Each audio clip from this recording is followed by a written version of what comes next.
नमस्कार दोस्तों।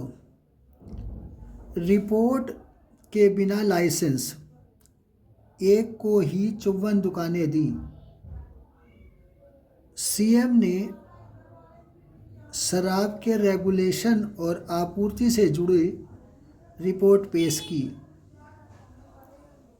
CAG report में खुलासा, दरकिनार की गई एक्सपर्ट्स की राय। मार्जिन बढ़ाया, कोई स्क्रीनिंग नहीं हुई। एकाधिकार को बढ़ावा देना। शराब नीति के नाम पर हुए घोटाले से सरकारी खजाने की जो लूट हुई थी वह कैग रिपोर्ट से स्पष्ट हो गई है। साथ ही यह भी स्पष्ट हो चुका है कि जनता के हितों की रक्षा करने में विगत सरकार पूरी तरह से विफल रही।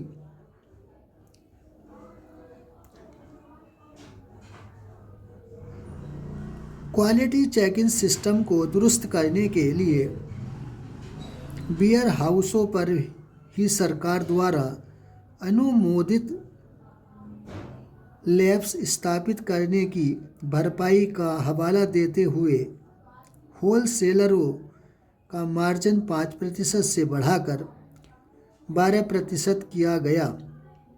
हालांकि कोई लैब तो स्थापित नहीं की गई, लेकिन थोक लाइसेंस धारकों का मार्जिन जरूर बढ़ गया और राजस्व कम हो गया। दिल्ली आबकारी नियम 2010 के नियम 35 को लागू करने में विफलता के चलते मैन्युफैक्चरिंग में रुचि रखने वाले थोक विक्रेताओं और खुदरा विक्रेताओं के साथ संबंध रखने वाले थोक विक्रेताओं को भी लाइसेंस दिए गए। इससे मैन्युफैक्चरिंग, थोक और खुदरा क्षेत्र में लाइसेंस धारियों के बीच समान लाभकारी ओनरशिप वाली शराब की पूरी सप्लाई चेन की गड़बड़ हुई। सरकार ने सॉफ्टवेयर वित्तीय विवरणों और आपराधिक रिकॉर्ड्स की उचित जांच किए बिना ही शराब के रिटेल लाइसेंस दिए।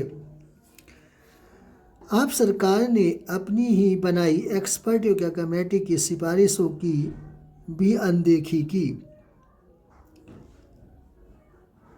लीकर जोन चलाने के लिए जरूरी 100 करोड़ रुपए से ज़्यादा के शुरुआती निवेश की ज़रूरत थी, लेकिन फिर भी योग्यता के लिए कोई वित्तीय मापदंड निर्धारित नहीं किए गए।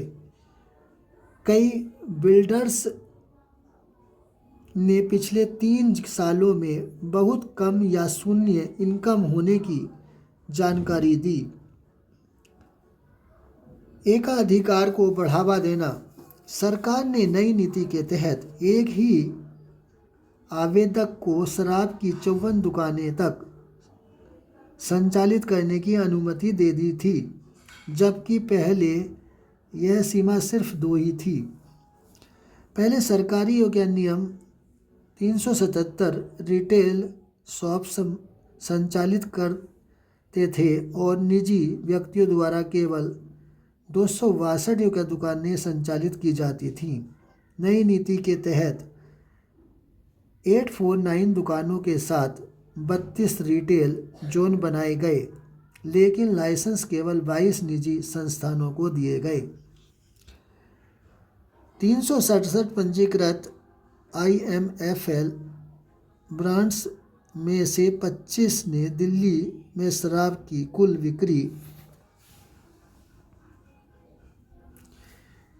बिक्री का करीब 70% हिस्सा कैप्चर कर लिया। आपको यह वीडियो कैसा लगा, लाइक और सब्सक्राइब करें।